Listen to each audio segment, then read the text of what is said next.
Halo Rebasaners, apa kabar kalian? Semoga dalam keadaan baik ya. Pada kesempatan kali ini, Adesis mau bahas film berjudul Bloody Summer Camp 2021. Menceritakan tentang dua wanita cantik yang bergabung dalam sebuah perkemahan untuk bekerja sebagai pembimbing. Awalnya tampak berjalan mulus dan normal, namun lama-kelamaan perkemahan itu pun mulai diteror sesuatu yang membuat satu persatu pembimbing menghilang. Nah, penasaran kan? Yuk langsung aja kita ke alur ceritanya. Film diawali dengan perjalanan dari dua orang yaitu Terry dan Lisa yang berhenti di tengah hutan. Mereka mengalami kendala di mana mobil bak yang mereka bawa mogok. Hari sudah sore dan waktu tidak memungkinkan. Akhirnya mereka memutuskan untuk berkemah satu malam di tempat yang terdekat. Begitu sudah malam, dua orang ini tiba-tiba mendengar suara seseorang yang mencoba mencuri mobil mereka. Terry mengecek dan ternyata mobil mereka masih aman. Namun saat keduanya memutuskan beristirahat di dalam tenda, secara diam-diam ada orang asing yang membakar tenda mereka.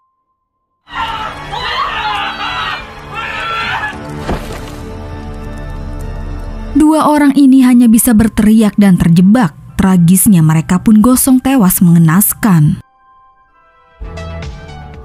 Do we really have to do this? You were 10, Tiff. It's not the same thing. Hey, can you pull over there at the store? Di tengah perjalanan, Tiffany memberhentikan mobilnya di supermarket terdekat. Sebelum masuk, di situ Tiffany melihat banyak sekali poster orang hilang. Saat dia dan Kimberly masuk ke dalam toko, aneh tidak ada kasir atau karyawan toko yang berjaga. Mau tidak mau mereka membawa dua minuman dan meletakkan uang di meja kasir. Di tempat yang berbeda, terlihat ada seorang wanita sendirian di pinggir jalan. Di situ wanita ini pun berkata kasar kepada pengendara yang tidak mau memberikan dia tumpangan. Mobil itu pun berhenti dan wanita ini pun mengira dia bakal diberi tumpangan. Namun, perkara tidak terima dikatain, pria itu tega membunuh si wanita. Nah, dari kejadian ini pasti ada hubungannya dengan banyaknya poster orang hilang. Masih di daerah yang tidak jauh, Tiffany dan Kim tiba di tempat perkemahan. Di situ dia bertemu dengan pemilik perkemahan bernama Bob dan beberapa karyawannya.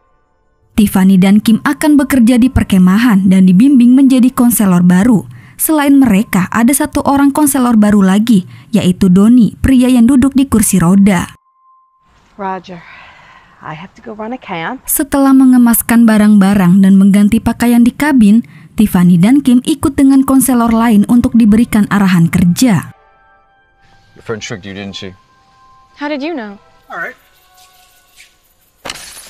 Sementara itu, di tempat base camp, salah satu konselor diserang dan dibunuh oleh seseorang pria penyusup yang diduga adalah psikopat. Sepertinya dia adalah pria yang sama dan aksinya ini belum ada yang menyadari. Entah kenapa dia menyerang perkemahan. Memang Tiffany sempat bercerita bahwa ada urban legend di mana seorang psikopat yang ingin membalaskan dendamnya kepada perkemahan. Belum tahu motifnya, tapi yang jelas ini benar-benar terjadi di perkemahan. Setelah diberikan arahan, Tiffany dan Kim pergi ke kantin untuk makan siang. Di situ ternyata ada Larry, koki rese yang sempat menggoda Tiffany.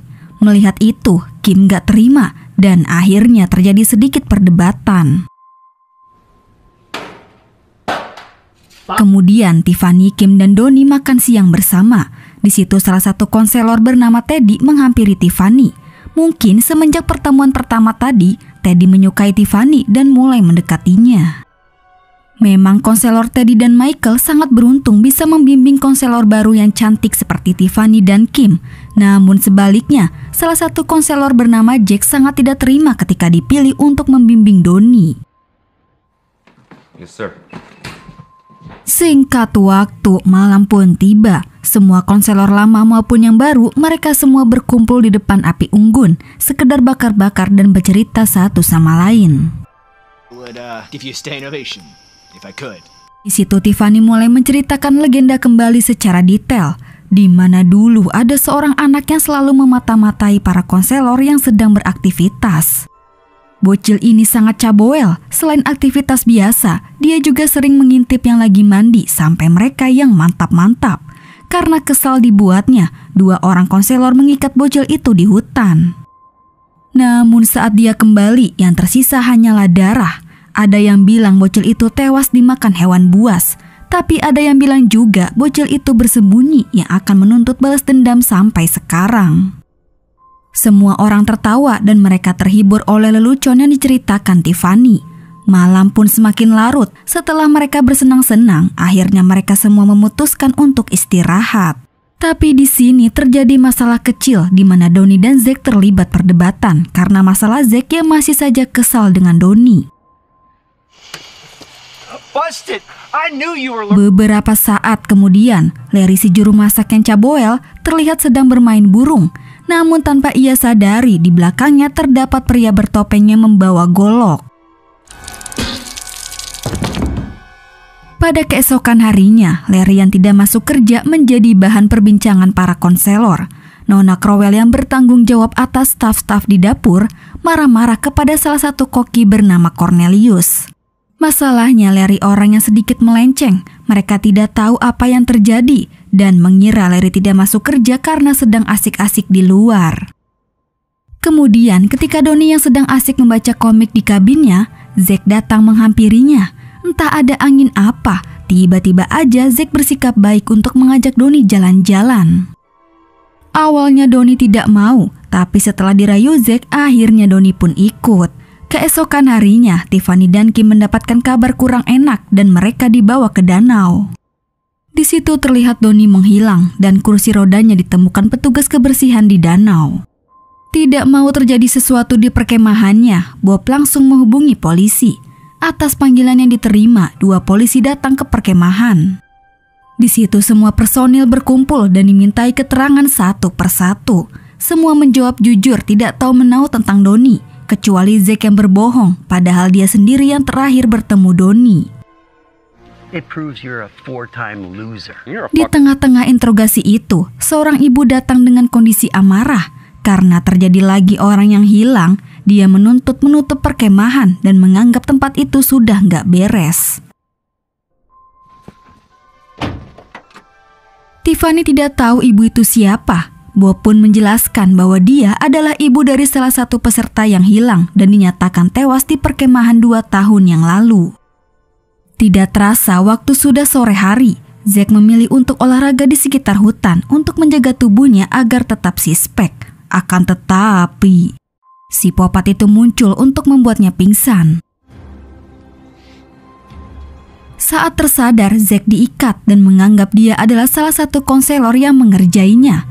Zack meminta pria bertopeng itu untuk melepaskannya, namun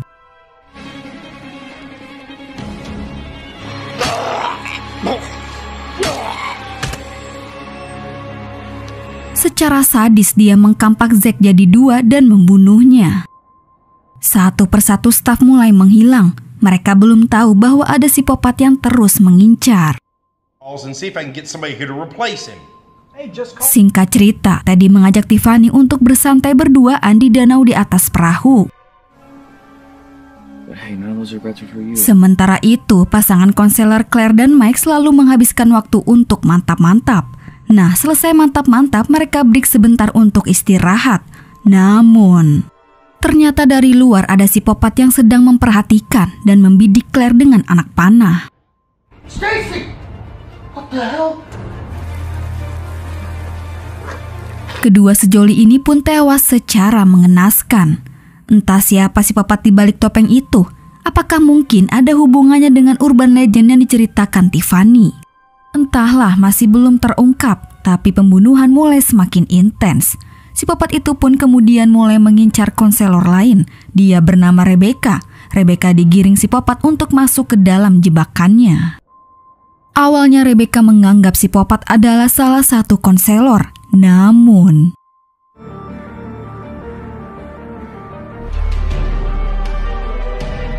Rebecca berusaha melarikan diri dan meminta tolong kepada 2 staf dapur.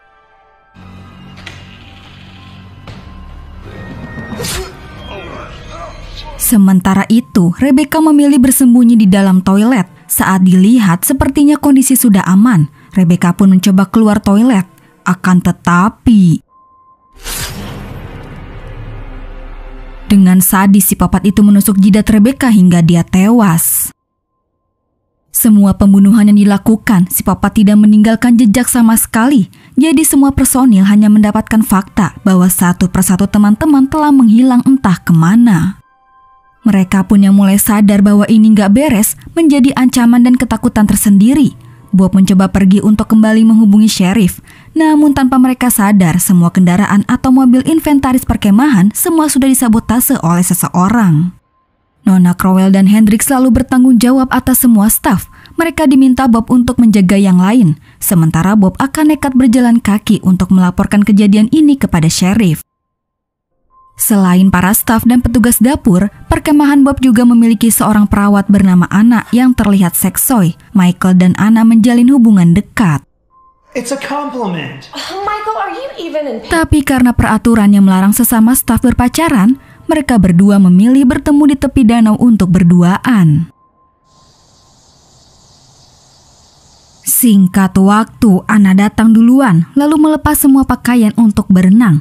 Akan tetapi yang datang bukan Michael, malahan si psikopat. Alhasil si psikopat itu menenggelamkan Anna hingga tewas. Di sisi lain, Tiffany dan Kim hanya bisa berdiam diri di kabin sambil menunggu kabar dari Bob. Namun Tiffany mendengar ada suara meminta tolong dari luar. Kim mencoba melarang Tiffany keluar, namun dia nekat dan menghampiri suara tersebut. Di luar, Tiffany menghampiri suara itu sampai masuk ke dalam dapur. Di dalam sana, Tiffany sangat terkejut menemukan panci yang ternyata berisi kepala Larry. Pada detik itu juga si psikopat muncul yang kemudian mengincar Tiffany. Beruntung Tiffany langsung bertemu Kim dan mereka berdua bersama-sama mau melaporkan kejadian ini kepada Nona Crowell. Namun si psikopat ini sudah membunuh Nona Crowell dan Hendrik. Situasi benar-benar mencekam. Tiffany mencoba bersembunyi di salah satu ruangan. Akan tetapi,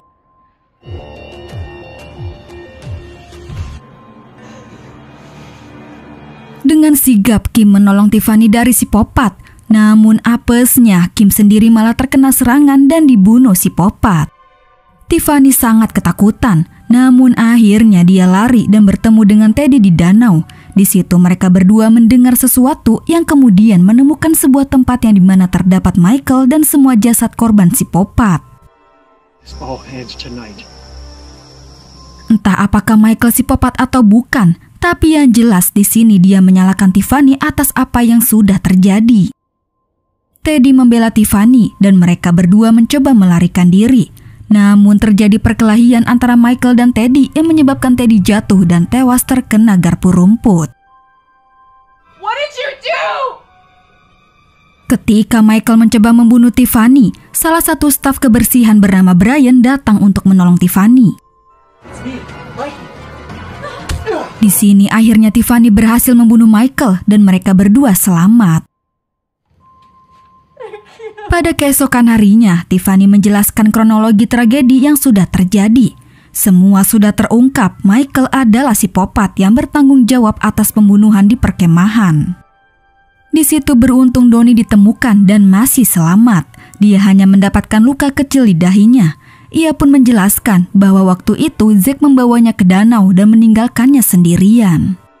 Nah, disitulah si psikopat menyerang Donnie dan membawanya pergi. Kemudian Tiffany dijemput ibunya dan Donnie ikut bersama mereka menuju rumah sakit. Namun sesaat kemudian salah satu sheriff mendapatkan kabar bahwa selain korban di perkemahan, ditemukan juga korban pembunuhan lain yang berada di supermarket. Ada 3 korban, yaitu penjaga supermarket, Donnie yang asli dan ayahnya. Terungkap ternyata si psikopatnya selama ini menyamar sebagai Donnie.